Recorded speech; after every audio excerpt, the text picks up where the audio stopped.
ГСП онлайн. Городские новости сейчас.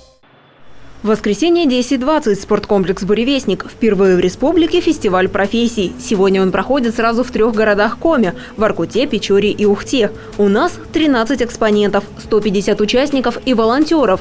Они наглядно демонстрируют специальности, востребованные в регионе.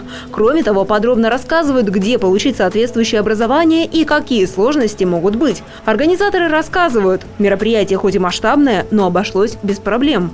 Однократно, и вот буквально весной на базе УГТУ была организована ярмарка вакансий. Там участвовало порядка 1000 человек.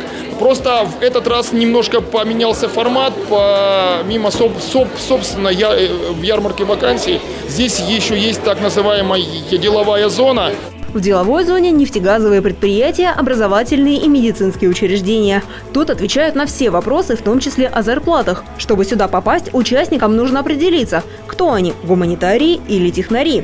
Сомневающихся на месте тестируют. Далее профбанк. Сотрудники Центра занятости рассказывают о имеющихся в городе вакансиях, тенденциях рынка труда и насколько востребована выбранная профессия. А вот примерить ее можно в развлекательной части.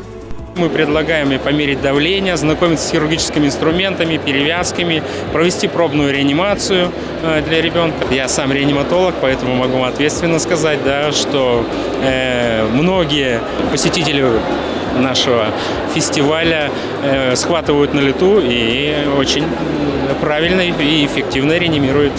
На момент открытия фестиваля зарегистрировано 476 человек. Каждые 30 минут приходят новые группы. Мероприятие продлится 4 часа. Организаторы планируют, что за это время они помогут определиться с будущей работой примерно 1500 школьников.